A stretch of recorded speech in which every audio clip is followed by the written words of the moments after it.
How a 13 Premier League title become one of the worst club in the world because of one manager. The club's not good enough. It's not good enough what we're seeing. You don't enjoy the football. The players are absolutely shocking. The manager comes out every game and says something absolutely ridiculous. He said today, I guarantee he said, I've even seen. What's he said today? He said today, you lot were resilient.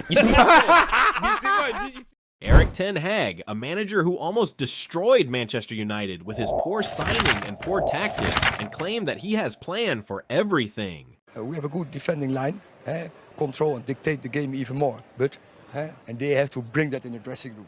I must say, Arsenal, they played well.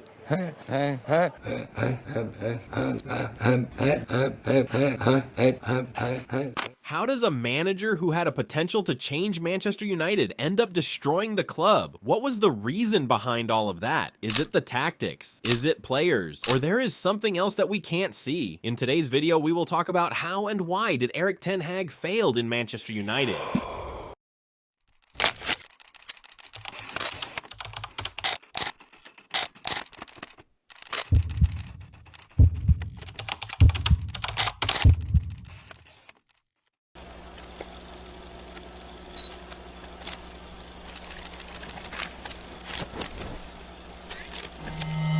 It all started at Old Trafford when Erik Ten Hag joined Manchester United on May 2022. Every Manchester United fans had a hope that this is the manager who will bring back their glory that they lost. Everyone was convinced that he will be the next Sir Alex Ferguson. So Ten Hag had a big responsibility on his shoulders to prove everyone what he can do. In the first transfer market of the season, he signed 3 major signings. First player he signed was Lisandro Martinez from his former club, Ajax Amsterdam. Then Casemiro from Real Madrid. The next signing that he signed was the second most expensive player that Manchester United spent it on. They bought a Brazilian right winger, Anthony. After getting all the players that he wanted, Erik Ten Hag played his first competitive match as a United manager. The match was against Liverpool in the home ground of Man United, Old Trafford. The lineup that Erik Ten Hag used was the keeper David De Gea, and the right back and the left back was Diego Dalot and Malaysia, and the 2 center backs was Varane and Martinez,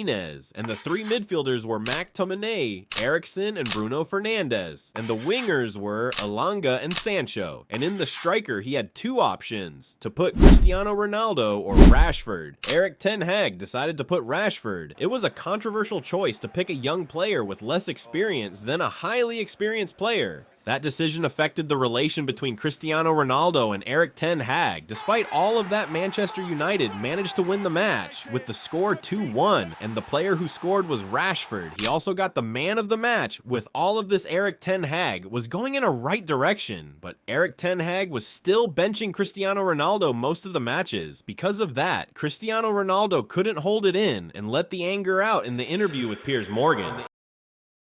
I'm not hiding that the empathy with the coach is not good. I'm honest. You don't have a good relationship with him? I'm not mean good relationship. The empathy is not good, let's say. Do you think he respects you? I think he don't respect the way I should deserve. But it is what it is. This is why probably the game against Tottenham I left. Well, I want to come to these 2 games. So against Manchester City, where United got destroyed, he didn't bring you on. He brought on other strikers, but didn't bring you on. And I felt insulted on your behalf. I was like, well, surely against Manchester City, if you're losing this badly and you've got the greatest player of all time sitting there, you at least give him some time, don't you? But he didn't. And he said afterwards, the reason was he had too much respect for you. He wanted to respect you. When you heard him say that, what did you think? Excuses. I see as excuses. I say many things that I don't wanna criticize him. He can have different opinion than me, that they choose the players that I think is better for the team. I respect that.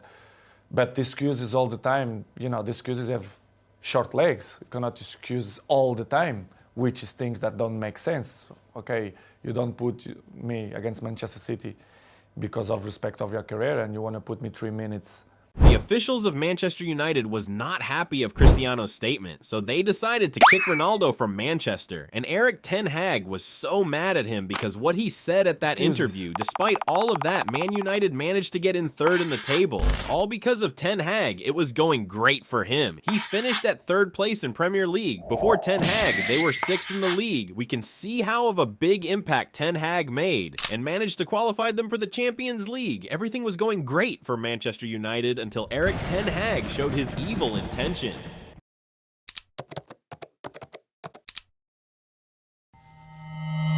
At the start of the second season for Erik Ten Hag, he lost two key players. The two players were Cristiano Ronaldo and Jadon Sancho. They both left. Because of the same reason, Erik Ten Hag was not giving them enough time on the pitch and benching them. And let's not forget about the Manchester United management past 10 years. The management of Manchester had been getting worse day by day. And the key factor of that is they don't let the managers do their things. And the players that Manchester United invest are not always the right players to pick. And the most of the players that leave Manchester, they end up retiring or playing in a low-class teams. It's just like how Jose Mourinho said.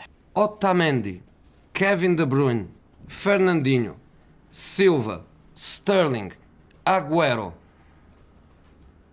They are investments from the past. Not from the last 2 years, from the past. Do you know where are many of United players that left the club last season? See where they play. Where they play, how they play, if they play. That's football heritage.